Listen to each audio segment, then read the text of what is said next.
tonight with Deacon Michael Hyatt. How you doing, Deacon Michael? I'm doing great, Ann. I just noticed, and John is going to get on me again, I didn't have your mic turned on when we just started, and I'm not sure what's causing that. It's the weirdest thing, because I'm checking all my controls. I read it, said everything, but then it's okay. It's just like that one scene inside of Ecamm Live, my software. So anyway, we're here. We're here. Okay. Shall I start again, or do we just go from here? No, I think we just go from here. I think we're good. Okay, sounds great. Christ is risen. Truly he is risen. Glad to be here. Today we are going to be talking about the challenge of difficult conversations. Deacon Michael, why do we need to talk about this? Well, in case for somebody here it's not self-evident, there are a lot of situations in the church, and frankly, in our families, in our work life, where we need to have difficult conversations, not because we're looking for trouble, but because something needs to be resolved. Maybe there's somebody inside of our organization that is saying things or doing things by their behavior that are offensive or counterproductive or negatively impacting the culture.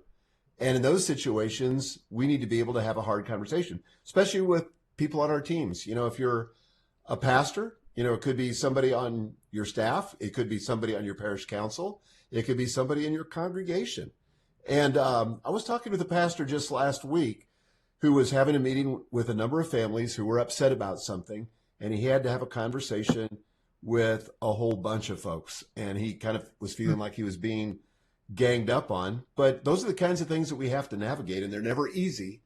But I'm hoping that we can give people some handles to make them easier. Fabulous. Okay, as we begin, we'd love to encourage you to post your questions in the comment section of YouTube or wherever you happen to be watching from. Deacon Michael will be answering those questions live in the second half of our show. If you want to ask your question anonymously, you can text us at 615-721-2303. Terrific. Deacon Michael. Yeah. Okay, so I think I'm going to start with a story. Because I've been in the work world for 40 years, and I feel like, Ann, that I've seen it all. And by the way, if you're a young leader in particular, don't bemoan the fact or complain about the fact that you have somebody that's difficult to work for, because honestly, I've learned my best lessons about leadership from people that weren't very good at leadership. So if you're eager to learn, and if you're open to learn, you can learn from bad examples as well as good examples. And I think, frankly, that's good, because sometimes we don't often have good experiences with leadership. But in this particular case, Gail, my wife, and I had just moved to Nashville. This was back in 1984. I came to work for a big publishing company here in Nashville, Thomas Nelson Publishers. And within about the first month, they decided that they needed to do a layoff, or kind of a restructure on, Gail's told me she's not seeing me on YouTube. I'm not sure what's happening. If somebody else could post in the comments if you're seeing me, that'd be helpful. But you might try refreshing your screen, Gail. But at any rate, at Thomas Nelson, they decided that they needed to restructure the sales department. So they, after a lot of deliberation, and I was in the marketing department, so I was parallel to it, but not in that sales department. But they decided that they were going to let go 10 of our field sales reps. Now, these were the people that called on bookstores and represented our books to those bookstores. So they're going to basically terminate 10 people. Some of these people had been there for decades. Now, they didn't wait till they had an opportunity to do it in person, because I think something that has that much gravity to it really warrants a face-to-face conversation, right? So John just, by the way, posted that he said, "We have you now," but didn't at the very beginning. Not sure what happened there, but at any rate, the interwebs. If you couldn't have a conversation like that was difficult face-to-face, you would do it over the phone, right? But they didn't do either of those. The manager of that department sent a letter to each of those people that basically said, "You've been terminated." It was short. It wasn't kind. It wasn't gracious. And it had a couple of effects. Obviously, it came out of the clear blue for the people that received that letter. No warning, no conversation, just you've been terminated and we're going to pay you for the next couple of weeks. And I think it was different depending on their length of service. But here's the thing, Ann, that I don't think the manager carefully calculated. What would be the impact on the people that were left at Thomas Nelson? Because I promise you, that news was like wildfire. Everybody was talking about it. Nobody could believe it. And what that does is an organization, when a difficult conversation that, would be difficult under the best of circumstances, but when it's handled poorly, it is so negative on the morale. And it makes people, frankly, cynical. And that's exactly what it did. So, like I said, nobody likes to have hard conversations. Most of us put those conversations off for as long as we can, or hope by, the grace of God they resolve on their own, but they usually don't. But it's really difficult if the person you need to have that hard conversation with is a high performer, if you're working in some kind of work organization, or even in a nonprofit, or especially if they're a big donor, right? You just kind of want to let the sleeping dog lie. You don't want to confront them because there's a sense in which you're dependent upon them. So when someone isn't pulling their weight, or they're engaging in unproductive or unacceptable behavior, one of the things that happens, in my experience, is we tend to complain to each other rather than confront the slacker or the offender. And when the person is known to react unpredictably, if you've got one of those sort of mercurial bosses that might go off, then you feel like you're walking on eggshells. That's when we, just kind of let it go. And sometimes that behavior can persist and get worse and go on for years and years. But the truth is, these behaviors rarely get better over time. Usually it's coming out of a blind spot or something that the person just doesn't have, for whatever reason, the self-awareness to know about. And so they don't change.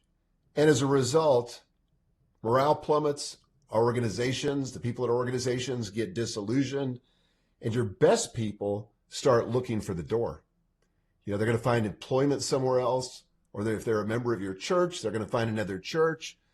And we don't want that to happen because there's a simple fix for it. It's not easy, but it's simple, but it's important to get this kind of conversation right. And the most common complaint you'll hear when you're announcing some difficult thing, or you hear that some organization has announced some difficult thing like a layoff or challenging employee performance or canceling somebody's pet project, is the most common comment is, I understand the decision that was made, but I'm really upset at the way it was handled.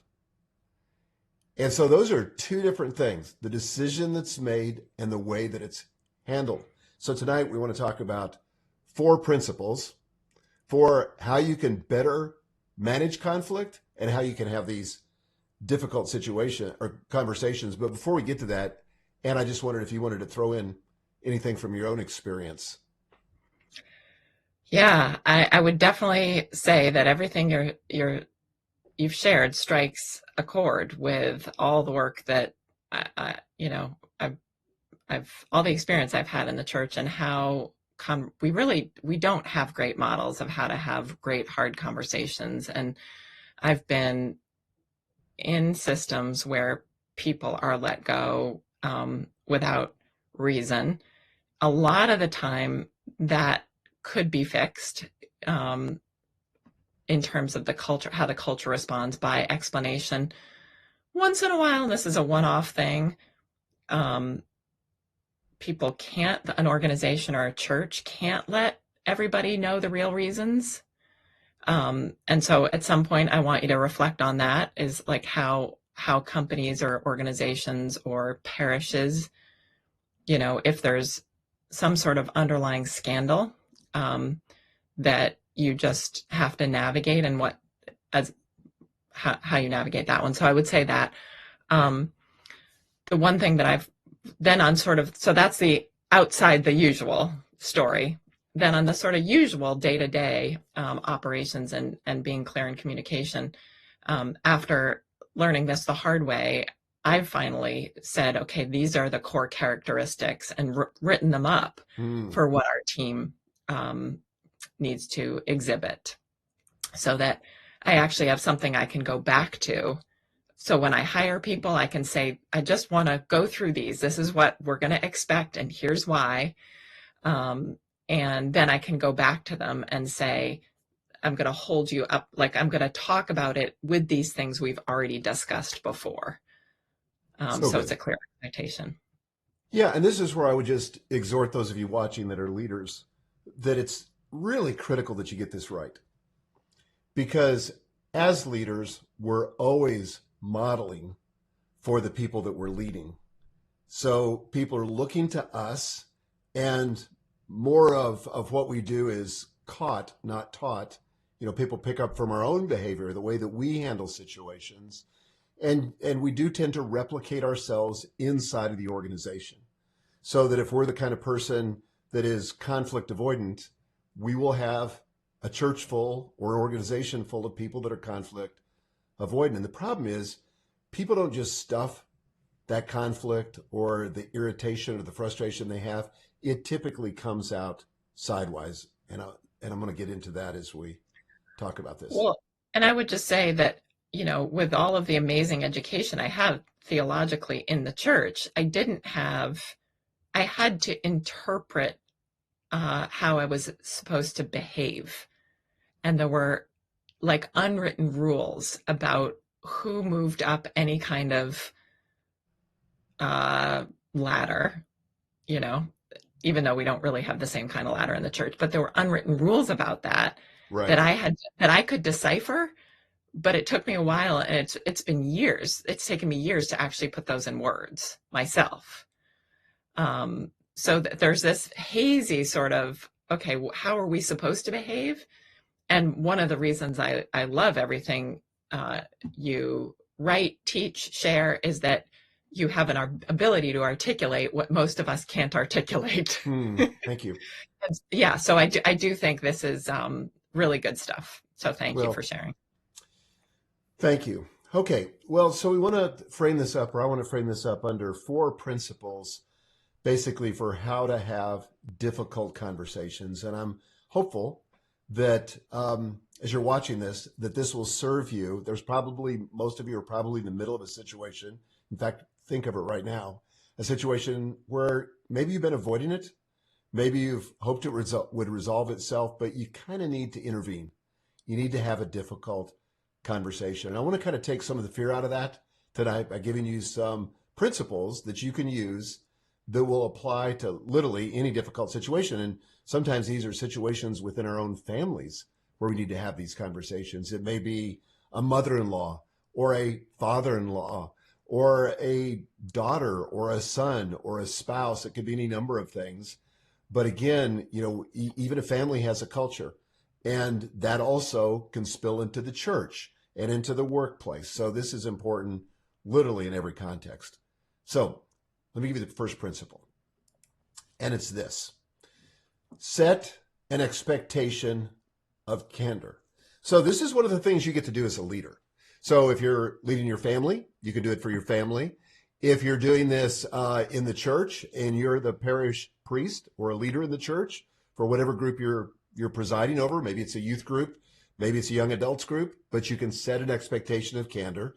And so I want to talk to you about a couple of ways to do this and a couple of things that are worth doing. I think especially this is applicable for hiring people that are new to the culture. So if you have an inquirers class in your church, or there's a catechism class, or there's a new members class, or you've hired a new staff member, it's important to get this right. So one of the things we do when we hire people into our company is one of the things that we say as part of the onboarding is that we don't tolerate gossip.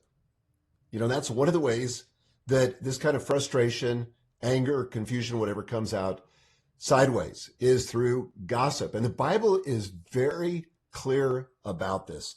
So Psalm 105:5 says, whoever slanders his neighbor secretly, I will destroy. I mean, that's about as strong as you can get. Proverbs 11:13 says, whoever goes about slandering reveals secrets, but he who is trustworthy in spirit keeps a thing covered. So we define gossip, or I'm going to define gossip, as talking about someone or something to someone who isn't part of the solution. Let me say that again. Probably should have had this on a slide to show you guys. But gossip is talking about someone or something to someone who is not part of the solution. And I think, Ann, that oftentimes we deceive ourselves, honestly, by trying to dress this up in spiritual language, like asking people to pray for that person that you have a problem with. And that may look like a prayer request, but oftentimes, and this is a question to ask yourself on self-reflection, am I really just gossiping, right? Am I just talking about that person to someone who is not part of the solution? They can't really resolve it. Yes, they could pray about it, but beyond that, they really can't do much. But if we have a problem with someone, Jesus makes it clear. We go directly to that person. So let me just give you a couple Bible verses on this. St. Paul tells us in Titus 3:2 to speak evil of no one. And as it turns out, that's harder than it looks, right? Because we can do it in very spiritual, sophisticated ways, but kind of destroy somebody's reputation without really even trying. Jesus says, if your brother sins against you, go and tell him in private. And if he listens to you, you have won your brother. Matthew 18:15. So again, as a leader, we're going to replicate ourselves in the lives of the people that we lead. And so we need to get this right. We need to be an exemplar. When we fail, yes. But when we do, we need to ask forgiveness. But we need to be very careful about talking about other people who are not present. And I think that creates a safe environment for everybody. Because the first question I have is when a leader starts complaining about somebody who's not present, first thing I think to myself is, what are they saying about me when I'm not present? So I will not, I just purpose, I'm not going to speak ill of somebody that's not present. Usually that's an indication. If we have that, sort of that inclination to do that, it's probably a good signal, a good clue that we need to go and talk to that person directly. That's so good. It's taken me a long time, but I'm finally at the point where I, as consistently as I possibly can, will say when a team member comes to me with some interpersonal conflict, I can say to them, I need you to go back and say it to them directly. Yes. And then work on the brainstorming of how that can be productive. And that's been huge. There were so many years when I took it on as a burden of trying to also fix that myself too, when I couldn't fix it. I couldn't fix it. That was something interpersonally people needed to deal with. So it's hard though. This is really hard. And I don't think our parishes or church organizations are at all set up to model this well. And yet we should be the primary modelers of this for the world. Absolutely. And it's kind of heartbreak that we're not. And it's hard. It's hard to do it well. Well, I salute you for the way that you're handling that, because that's exactly what you should do, is that if somebody comes to you with a complaint, is to ask the question, have you talked to that person yet? Because there is a time to enroll other people. And Jesus makes that clear in that passage in Matthew 18. He says, if your brother sins, go and reprove him in private. If he listens to you, you have won your brother. But if he does not listen to you, then take one or two witnesses with you and then confront your brother. And there's a whole series of about 4 levels of escalation in Matthew 18. But the problem is we too often leapfrog over the first step, which is to have that conversation with the person directly. And that's the hardest part. But honestly, if we do it right, I'm usually always amazed in those conversations. I had 2 hard conversations this last week. And they always go better than I think. Once I can muster the courage and get clear on what I need to say, and as long as I'm communicating with compassion and empathy, I can be direct and people can handle it.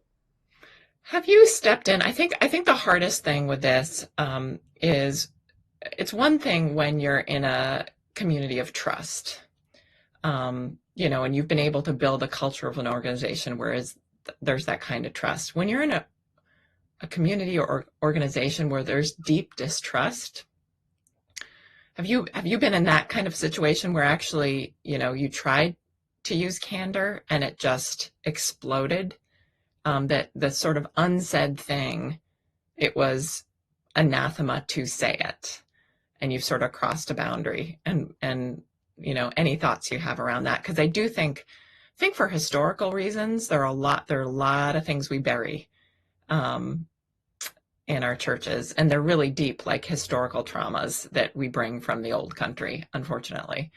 And we're not used to saying really hard things to each other. So any thoughts around that on communities where there isn't trust, when there isn't expectation of candor at all, and saying something candidly, it's like, oh, if you're actually going to tell us that the emperor has no clothes, you're not welcome here.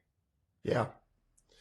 Well, and certainly Jesus faced that, often. He would tell the Pharisees that they basically had no clothes, and they didn't like it, right? And so, sometimes we can be called to be prophetic in those situations, but it can get you run out of town or killed. But sometimes we have to just build that trust first. But I think also to give the why behind the what. To just like be candid with somebody, but not to explain why you're being candid. Like the conversation could go something like this, where you said, I want to share something with you that is my honest observation, and this is going to be a moment of candor, but I want you to know my motive. And my motive is that I'm deeply committed to you. I'm committed not only to you becoming the best version of yourself, but I'm committed to our community. And what I'm going to share with you, I think, will help you to get what you want, what you really want, but I think it's in the way. And I think if you could fix this thing, especially when you're talking up to somebody, that's in supervision above you, I think if you could fix this thing, I think this would really help you get what you want a whole lot faster than how it's going right now. And so this is honestly how you sell anything to anybody, is that you've got to help them get more of what they want. I don't care if it's the bishop. I don't care if it's the priest. I don't care if it's your boss at work. I don't care if it's your spouse. But if it's all about you and how if they could modify their behavior, it would make your life easier, nobody wants to hear that, right? I mean, that's not going to be that motivational. But if you can say the thing I'm going to share with you is going to help you, that frames it in a completely different way. Does that make sense? Oh yeah, it's awesome. Also, just we've covered this before, but in that not assuming people's bad intent when you Yes. approach them, but actually just like you are there to build them up. You're going to get to this, but a bigger vision for what Yeah, you're doing. absolutely. Yeah, Okay. I love Well, it. should we go to the second one? Sounds good. So principle 1, set an expectation of candor. Principle 2, take us to principle 2. Principle 2 is to speak directly. So beating around the bush doesn't really help anybody. We need to learn to be direct. Now, and honestly, sometimes this is a cultural thing. Like, I know that my friends that live in the Northeast tend to be more direct than those of us in the South. Because, it's just culturally a different kind of thing. Like I used to think, and it was always framed up to me when I used to travel to New York City a lot, and people would say, well, just, the people there are really rude. No, they're not rude. And I've been in and out of New York a lot, but they are direct. And frankly, it's refreshing. Yeah. And so I don't mind it at all. And I don't see it as being rude. I mean, isn't it kind of rude when somebody smiles to your face, tells you what they want to hear, but then stabs you behind your back?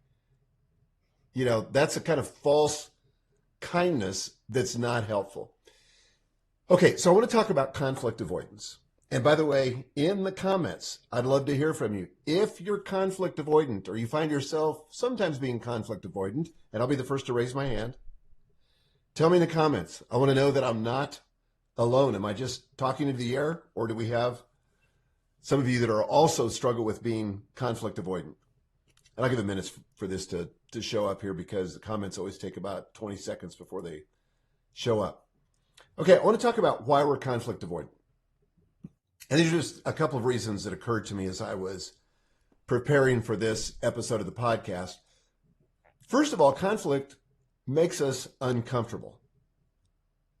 However, I would say that anything we do that's important probably makes us uncomfortable. I was uncomfortable when I took that new job over and over again. It's always uncomfortable that first day. I was uncomfortable when I attended my first board meeting for that nonprofit because I didn't know anybody. I was uncomfortable when I asked my wife Gail out on our first date. I was uncomfortable when I asked her to marry me. I was uncomfortable when we had the wedding. I was uncomfortable when we had our first child. Most of the important stuff in life, there's going to be a period of discomfort. If you want to be comfortable, sit on the sofa and just be comfortable. Just don't try anything important. Just cruise Netflix and enjoy your life. But if you're out to do something that matters, if you want to do something important, you got to get comfortable with discomfort. Okay, here's another reason. And this is, all of us have used this one.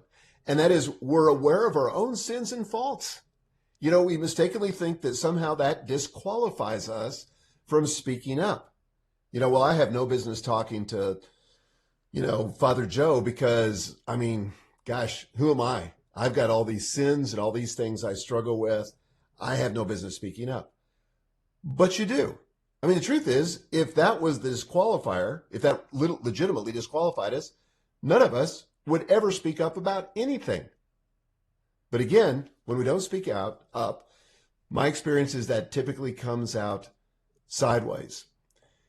And here's the biggest one to me, is that we assume that person that we need to speak to and have that difficult conversation with, we assume they're fragile.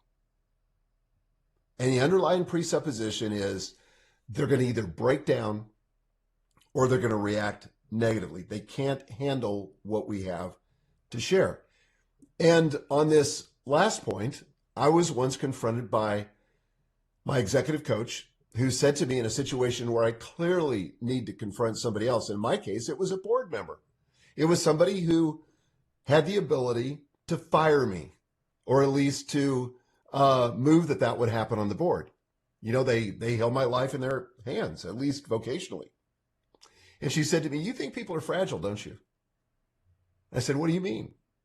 She said, "You think that he can't handle it, that if you speak to him directly, which is what we're advocating for in this principle number 2, that he won't be able to handle it." And as a result of that conversation, I really changed my view of other people. I reframed my view of other people. And here's how that goes. People are stronger than you think. They can handle hard things, including that conversation that you need to have with them. Certainly with kindness, but with directness too. People naturally, most people, want to improve and get better. People typically don't, and I've said this before on this podcast, but people typically don't wake up in the morning and, plot how to make your life miserable. Or say to themselves, I'm never going to change. I'm happy with myself the way I am. Most people want to improve and get better. Another assumption I made as I'm thinking about other people in those difficult conversations is that what I have to say to them matters to them and to their future. And that brings me to the last point. I need to take a stand for what they can become. That's what I need to be thinking about. If I asked my executive coach this, and she said, I just know that if I don't speak into the lives of my clients and intervene, they may stay stuck. And so in a sense, I've got the key that can unlock them from where they're stuck and free them to go to the next level.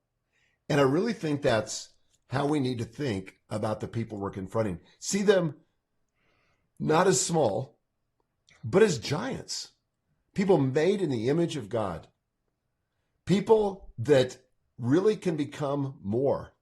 And people that need to hear what we have to say so that they can go to the next level. We would certainly want that, right? If I'm doing something, and in our relationship, if I'm doing something that's offensive or something that is causing a negative reaction in you, I'd want you to speak up. Just like if I had spinach in my teeth, I'd want you to tell me. Yeah. Can I ask you a question on this one? You can. So let's say we do speak up. We try to follow your principles here, and the reaction isn't great. Uh, when, how much do you sort of do, run down on your own, okay, what did I do that wasn't perfect? And I didn't, there were a bunch of things that I could have corrected to communicate more clearly. And when do I just think, okay, that, for whatever reason, that person has some stuff going on that I can't fix. That's God's job to do. And you sort of peaceably say, okay, I did what I needed to do. Well, I think it's a great question. And I think on the front end, we need to make sure that we're speaking the truth in love. So those two components, it's not easy, but the love part of that is to be other-centered, to be empathetic, to be compassionate. The truth part of that is to be direct. Don't sugarcoat it. Don't make it better than it is. Don't make it worse than it is, but be direct. Now, ultimately, that's my responsibility. My responsibility is not their response. And I think this is something therapists have to get very good at. People that are business coaches like me, we have to get good at, because their response is their response. And I know when I've been in therapy in the past, and I'm sure my therapist probably didn't have a lot of anxiety because he's very experienced on how I took it. Because he didn't take more responsibility than was warranted. Certainly, I need to take responsibility for my attitude, for my words, all that stuff. And some self-reflection is worthwhile if it doesn't go well. But ultimately, they have to choose to accept it. Now, in my experience, and I'd be interested to hear your experience on this, but in my experience, it usually goes better than I think. And I can probably count on one hand conversations that I've had that ended up going south when I confronted somebody. Now, I'm very careful, and I don't actually have this in my notes for tonight, but I like to use that sandwich approach, starting with something positive about the person, really try to affirm them, then share the thing that, is making me crazy, or the thing that's keeping them from getting what they want. And then to finish by, committing to them, or affirming that I am committed to them and that I really want what they're best. And sometimes even saying, and to the person say, this is not easy for me to talk to you about. To be honest, I've lost some sleep over this. I probably shouldn't have, but I did. And it's because I care about our relationship. And I really want this to be productive. So I think all those things, if you can frame it up, do it. But don't take on more responsibility than is yours to take. Because ultimately, at the end of the day, God's holding us accountable for whether we speak the truth in love, not for their response. That's great. Okay, so principle 1, set an expectation of candor. Principle 2, speak directly. What's principle 3? Okay, principle number 3 is use the VGO framework. Now, what is the VGO framework? Glad you asked. 3 parts. It's an acronym, and the V stands for vision. Okay, so when we speak to that person, we need to speak objectively about the problem, not subjectively about the person. So to keep myself from drifting into subjective communication, generalizations, personal attacks, I find it helpful to use this framework. So again, this it starts with vision. Start by saying what you expected. Okay, even if you didn't create written expectations, let's just assume in this case it was somebody that reports to you, a staff member, or somebody that you're working with. Start with what you expected. Even if you didn't create written expectations, you can still state how you understood, or what you understood would be the outcome. And you might say something like this. I expected the project to be completed by April the 30th. Or I thought we agreed to a budget of $12,000. Or I understood that you were going to create a project plan and submit it for approval. Okay, so that's the vision. This is all about what I expected as the leader. And that's the context I want us to look at right here. Second thing, though, is the gap. Now define the gap between your vision and reality. And most likely, this is also going to describe the awareness gap, which we covered in a previous episode, between you and the other person. And this is also where you can include why this matters. So let me give you some examples following the ones I just gave you for vision. It could go something like this. You could say, okay, I expected this thing to be done by April the 30th. It's now May the 15th. This is the gap. And the project is still not complete. Now I'm going to get into the why here. And I would say this means we're going to need to push back our event, which means more work for everyone else. That's the gap that person created by not fulfilling the expectation that we had. Here's another example. The current costs total $15,300. This is in a project where the budget was $12,000, which is 28% over budget. And you might get into the why. That's going to mean that we're not going to be able to hire this additional staff person that we really needed.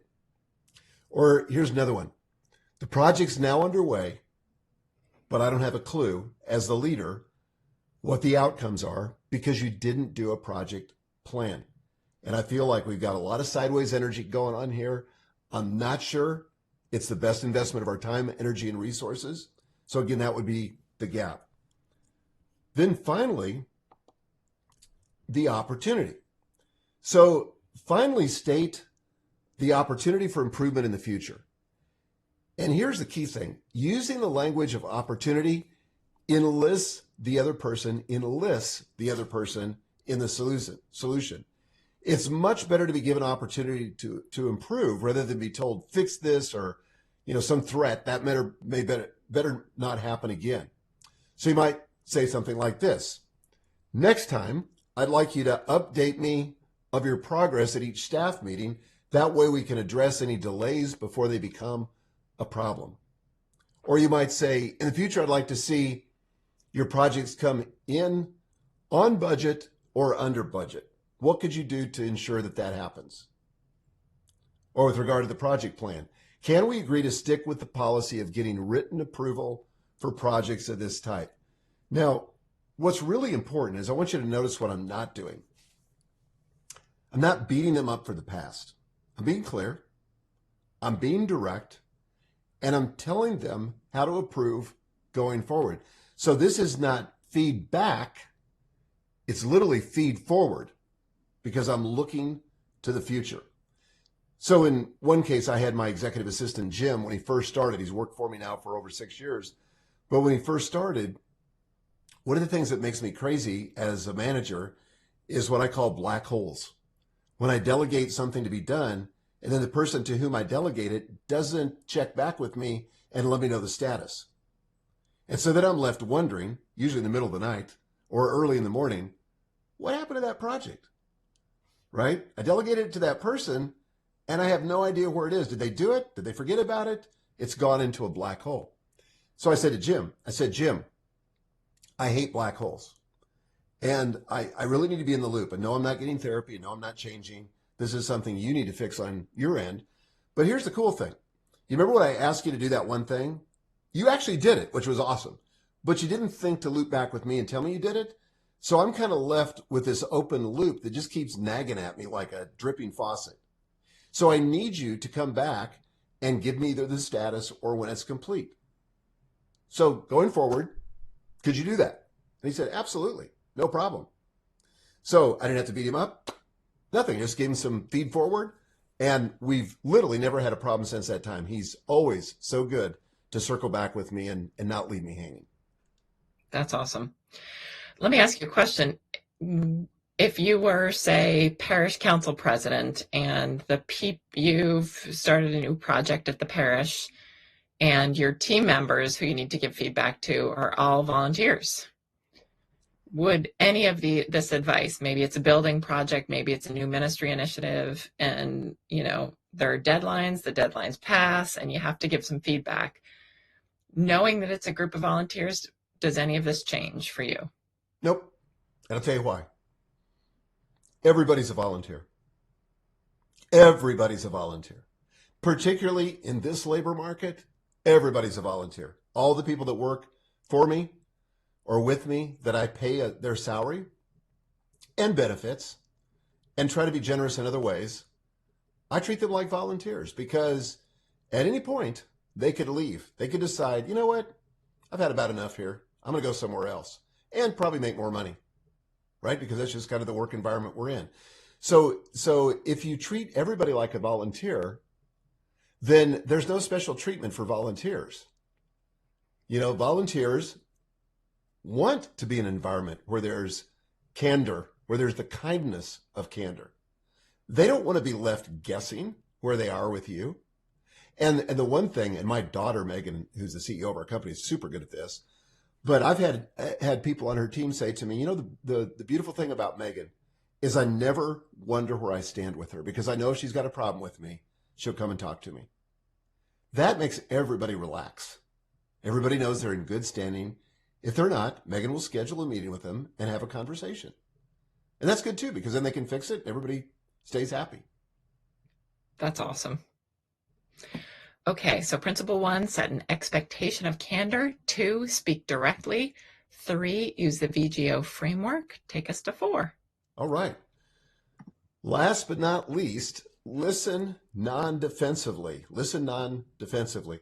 We have to remember, and we've covered this in previous episodes, conversation is a two-way process. And at a minimum, it includes verifying that the message you've delivered has been received and understood.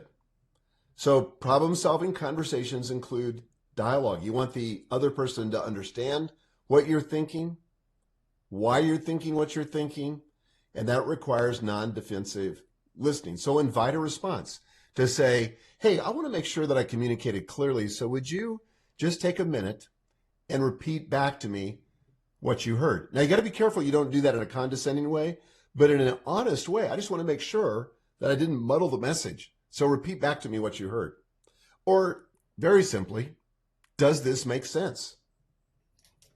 Does this make sense, what I just shared with you? Another thing I would share under this point is don't negotiate. Don't negotiate. When you're having a difficult conversation, and the other person starts to excuse their behavior or whatever, I kind of just dig in and stay focused. And to say it, I've had good role models in the executive coaches that I've had through the years. But I remember giving a defense to my executive coach back during the recession as to why we missed our revenue number. And she just said, okay, I understand that. But what was it about your leadership that led to this conclusion? And I was real defensive. And I really objected. I said, I don't like the way you're characterizing this. I mean, it was the macro environment. And she said, I get that. The economy's tough. But what was it about your leadership that led to this result? And so finally, she said, okay, let me ask it this way. If you could go back 30 days ago, knowing what you know now, would you have done anything differently? And I said, yeah, I would have done a lot differently. And so then I described what I would have done differently. And she said, oh, so it was about your leadership. And I was like, busted. But that was enormously helpful. So I think especially if it's in a termination, that's a really difficult conversation. When you're going to lay off somebody, you're going to terminate them for cause or for some other reason. I always like to start with the conclusion. We're here today because I'm terminating your employment. This is why I always have talking points on these kinds of conversations, because it's in a high stake situation that could be emotional. It's easy to get derailed. And if I start not with the conclusion, but with my rationale, that's going to invite an argument. It could go like this. I could say, hey, you've been late on several projects and, in fact, you don't even come to the office on time. And, I'm just kind of frustrated with it. And they start debating with you about whether that was true or not. Like, well, yeah, I remember coming to the office late one time. It's not every day. But I like to start with the conclusion and then give them the rationale, because it's really not up for negotiation. And then the last thing I would say there is, you got to be empathetic. This is the speaking the truth in love part of it, which is Ephesians 4:15. And I would encourage people, if you haven't read it, to read the book Radical Candor by Kim Scott. I've referred to it several times. We've taken some models from that, I don't know, maybe 10 episodes or so ago. But that's a great book on how to build candor into all your relationships and to do it in a way that's loving and kind. That's awesome. Okay, we want to get to our listener questions, but first let me summarize what we heard you say. When the problem is delivering bad news, the solution is candor. The best and ultimately easiest way to have a hard conversation is to do so promptly, clearly, unequivocally, and kindly. You can do this by implementing these 4 principles. Principle 1, set an expectation of candor. Principle 2, speak directly. Principle 3, use the VGO framework. Principle 4, listen non-defensively. Okay, with that, let's take some questions. Again, if you have one or even a comment, just post it in the comments section below. All right, let's see what we have here. Well, I'm looking too. I'm not seeing any questions. I am seeing some comments, which are good. Yeah, they're great. Somebody commented on Klaus commented on my rack of guitars. Good man. Good for noticing that. Yeah, we would love to hear if there are folks who have struggled with this and any questions that you have around it. Great question, Gail. Does this approach apply to anyone? Do you have to earn the right to speak truth? I'm going to turn that on you, Ann. What do you think? I think there's only, yeah, I mean, it has to be yes, right? I mean, I guess the one question, and so do you have to earn the right to speak truth? Oh, that's interesting. That's interesting. Probably speaking truth is also earning the right to continue speaking truth, I would imagine. I'd be interested in more of your take on that, Deacon Michael. Well, I do think everything that good happens in organizations, I don't care if it's a church or work or your family, happens out of building the relationship. And you do that in small ways and large ways. And I think that means, for the most part, you're showing up for people when they need you. You're being fully present with them. You know, it could be your bishop, it could be your priest, it could be somebody that's working for you. But you can't see your interactions as transactional. You've got to see them as relational. And so, for example, if I suddenly came on the parish council of my church, and I'm not on the parish council, thank God, but if I was, you know, what I wouldn't do is come in and in that very first meeting, I'd start pointing out everything that was wrong. You know, I haven't earned the right to speak at that point. Now, I may note those things, you know, and see if there's a pattern of behavior that over time continues to manifest itself. And at some point, you know, I'm going to be at a fork in the road where I need to speak up or get off the parish council. But I do think I think it's totally legitimate. And I think Gail's asking the right question. I think we do have to earn the right to speak, but be very careful that you don't let that become an excuse to remain silent. Yeah, that's great. Have you ever waited to tell somebody who works in your team something because of life challenges they're going through? Absolutely. Mm. Yep. Yeah, there are times, you know, and in fact, I would say that this is where we have to have discretion and sensitivity. You know, and I certainly had to learn that in my marriage. You know, that just because I see something we need to discuss doesn't mean that now is always the right time. And there are times, for example, and one of the things Gail and I purposed early in our marriage is that, you know, to follow St. Paul's exhortation to not let the sun go down on our wrath. But sometimes at the end of the day, you're not at your most resourceful. And there have been times when I've thought, you know, I really need to talk to Gail about this, but I kind of think, based on the last gazillion times that I've tried this doesn't usually go well if I do it at night when we're the least resourceful. And sometimes, frankly, I'll say to Gail, she'll say to me, I need to talk to you about something. And I would say, I want to hear you, but couldn't wait till the morning because I'm not my most resourceful self right now. And that's part of the kindness part of it. Yeah, that's great. I think that's so wise and gives you also space. Sometimes I know I don't even know what I'm thinking. I've got a whole bottle of emotions, but I can't figure out what I actually am thinking, and you just need space sometimes. And it's very and frankly, writing it out helps. Like I told you, I had 2 hard conversations this week, and I literally wrote talking points for those things. Because usually when things are just rattling around in our head, they're bigger and scarier than they are in reality. And when I write it down and get clear, I go, oh, okay, well, this does make sense. There's solid rationale. I'm more clear now. And so now I'm willing to take action. That's great. Gail has a great point here too. I want you to talk more about how to speak truth to power. Oh, man. Carefully. Yeah. I want to say run and hide. So your answer was better. Well, I don't think we're let off the hook. And I think that, it's easy to do. I've seen this a lot in Orthodox circles where like, well, I need to speak to the bishop about this, but I don't want to because he's the bishop. What do I know? Or he's the priest. What do I know? The problem is that it's very rare for those that are in leadership at that level to get honest feedback. And in fact, and I know this from being a CEO of a very big company, that if you don't seek it out, that it's easy to fall into delusion because all you're hearing is people trying to impress you. This is why I've always had, for the last 20 plus years, 22 years, I've had an executive coach. I want somebody who can speak the truth to me.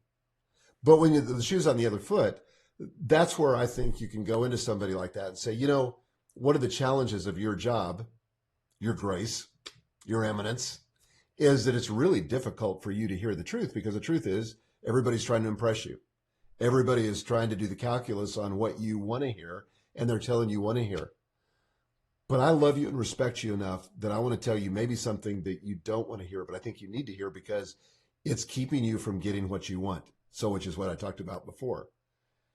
Well, in my experience, those were the people, when I was the CEO of a company, and a bishop is in many ways parallel to that, I loved it when people did that, because I knew that if all I did was surround myself with yes people, I would fall into delusion and I would make bad mistakes for the organization. And I think that any bishop or any priest worth their salt will seek that out as well. As you speak, I think the thing that occurs to me is I've had people, lob to me, huge critiques of something about the church, right? And something that should be fixable. And have even shared, that they've sat with some, bishop, hierarch, president, dean to share something. And again, this is across 18 years.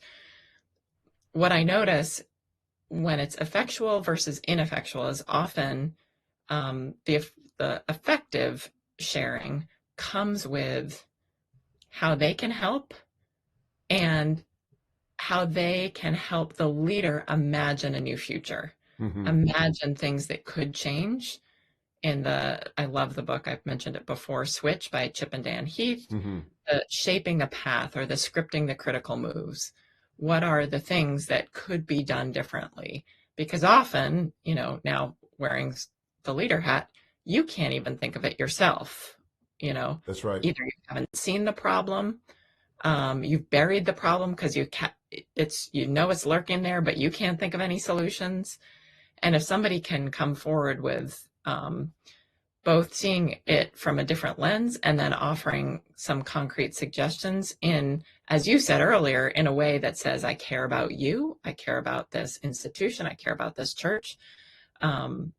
It actually can have a pretty powerful impact for the positive good. It can, and I think people that are in positions of leadership can sense when you're committed to them and when you're considered committed to the organization. Because typically what happens if people aren't committed to the organization, they either, if they do talk, they have an outburst of anger and then they leave in a huff. Or worse, they just leave. And you don't get the benefit of what they saw that caused them to leave. So when anybody is brave enough, and I'm speaking to all you leaders, if you're a bishop listening to this, or if you're a priest listening to this, this is critically important. If you react negatively, you will get less of the very thing you need the most, which is honest feedback. And so I think it's important to understand what it took for that person to screw up enough courage to come in and sit down and talk to you about that difficult thing. Don't ever underestimate that. And that's a gift that they're giving to you. And you need to receive it as a gift. Even though it's a hard gift, you need to receive it as a gift. And I would just assume that God has tapped them on the shoulder and is sharing that with you. And even if only 10% of what they're saying is true, take the 10% and get serious about making the change on the 10%. Don't argue with the 90% that you don't agree with in order to excuse the 10% and make no change. Receive it as a gift. That's great. Another question here. Can you say more about what to do when someone makes a lot of excuses about their behavior as if to fend off a hard conversation? I think sometimes you just need to call it out for what it is. And I've certainly had situations in my coaching practice where I've been talking to an executive who starts making an excuse, and a little bit like the example I gave of my own coach who said, to me, what was it about my leadership that led to that? And then I started making excuses, and she just gently kept redirecting it back to the issue. And sometimes you could just say something as simple as, I understand that, and I know that was a factor, but I'm really talking about something more than that. So I just think you just have to keep redirecting and be a little bit of a broken record until they get it, or you just determine, you know what, they're not going to get it. I've done my best. Now it's kind of with them. And sometimes I've had people that react in the moment, go away and think about it and come back and say, I'm not very proud of how I responded in the moment. Like I literally just had this with somebody on our team maybe 3 months ago and blew up in the moment, was very defensive, very angry, and left the conversation, and then came back about 2 days later and said, I'm kind of embarrassed. I felt like you were really trying to help me. I didn't react well. Would you please forgive me? Because what you had to share with me, I know came from a place of love. And frankly, I see it now. And I think I need to address it. That's awesome. Great one. Okay. Ancient Faith Ministries. John asked this question. Have you ever left with a different perspective than you thought you would after having a difficult conversation? Let me just think about that. I'm sure I have. That's the short answer, but nothing's occurring to me right now. I will say this.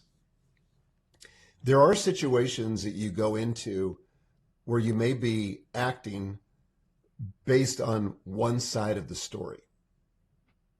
Like here would be a classic case. Somebody in your congregation, somebody on your staff comes to you complaining about some situation, and you kind of take it as gospel.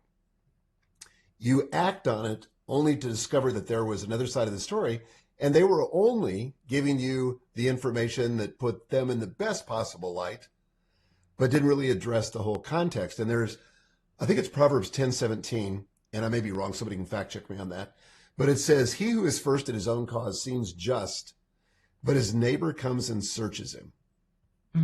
So you hear somebody come to you and you listen to it and you go, well, that totally makes sense.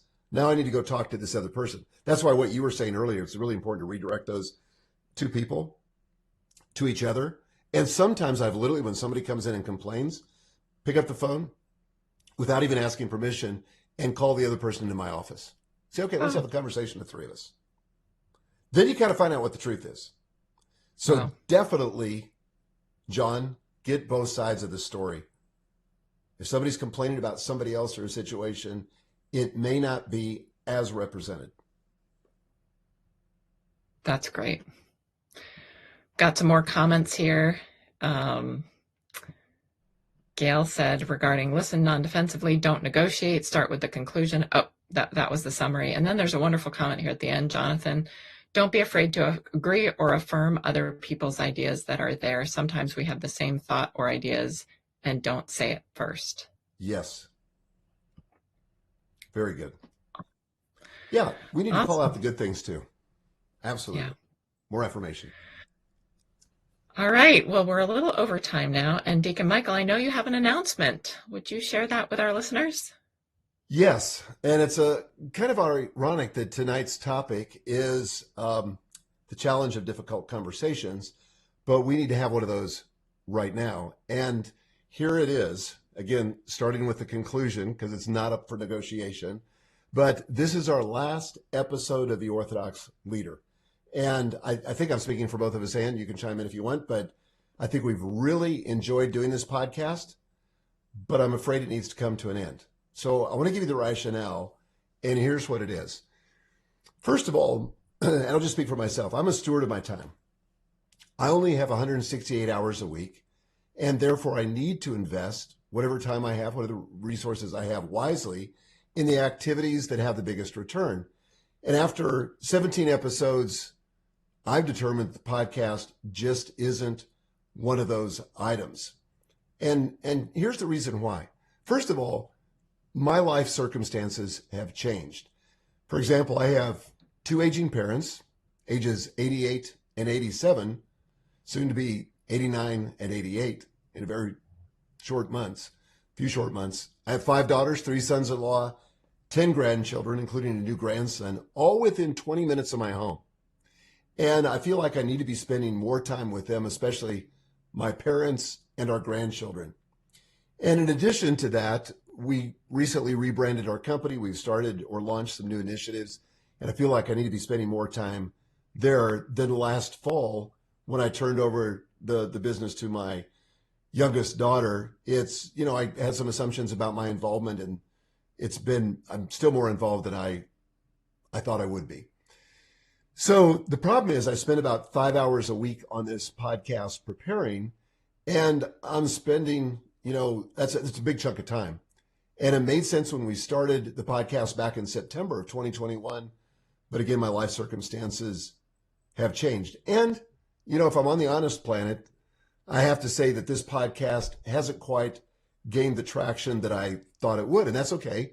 But we're averaging about 21 listeners a week. Those listeners, including you, and thank you so much for showing up, are important to us, but it goes back to our investment of time. And my original vision was that this would be a podcast for clergy, but what I've discovered through this podcast is that I honestly think they're just too busy, too overwhelmed to find time to listen to the podcast. And again, that's okay. There's no shame in that, nothing wrong with that. It's just that I want to focus on meeting people's real needs, and I just don't feel like this is a felt need for the clergy that I was intending to reach initially. So to quote from the book of Ecclesiastes, this is chapter 3 and verse 1, to everything there's a season, a time for every purpose under heaven. And for right now, it seems like I'm in a season of pruning, and rather than trying to resist it, I'm trying to lean into it and embrace it. So, Ann, I want to thank you, first of all, for going on this journey with me. It's been awesome just to get to know you, and I feel like, and I've told you offline, that I feel like if the purpose of this podcast was nothing other than getting to know you, that made it totally worth it. So thank you. And I also want to thank our listeners for listening. You guys have been faithful. Thank you. And, I hope you'll find both me and elsewhere. I have a podcast called Lead to Win. You can find it on Apple Podcasts, where honestly, I talk about these same principles in a business context, but you can apply them to a nonprofit context as well. Well, I am just so grateful for this time too. Deacon Michael, I feel like I'm now thinking in bullets in ways that I never have before. No, it's just been so useful in so many levels. And I will say, I think there are two really important things about this sort of coming to an end is, number one, the discipline to prune is a discipline itself.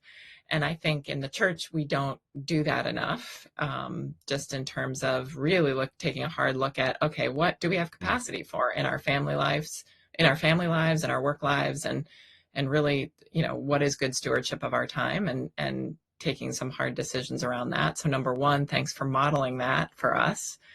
And number two, we can all access what you're working on all the time through, your podcast with Megan, through what you have online, and through your books. And this podcast, I feel like, was doing some translation work for our contexts that now will be without, but we can do the translation ourselves, Yes. In other ways. And so,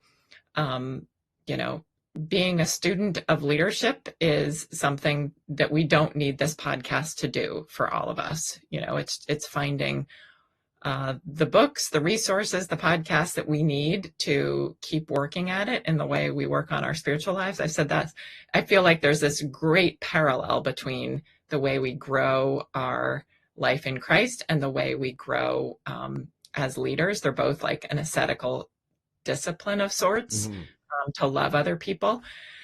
And so that doesn't have to end. You've just helped us make some translation between the world of ministry and the church and the world of leadership. So thank you, Deacon Michael. Thank you, Ann. Thank you all for listening to us. This has been really fun. I really enjoyed doing this, but we'll see you somewhere else. So Ann, I know you can find her. What's the best place to find out what you're doing, Ann? Yeah, great. Crossroadinstitute.org is all of our work. Crossroadinstitute.org. You can also email me at abezzerides@crossroadinstitute.org. Fantastic. And you guys can find me at fullfocus.co.co, fullfocus.co. You can get links to my books and my podcast and everything else there. So, guys, thanks for joining us. Thanks again, Ann. Thank you, Deacon Michael.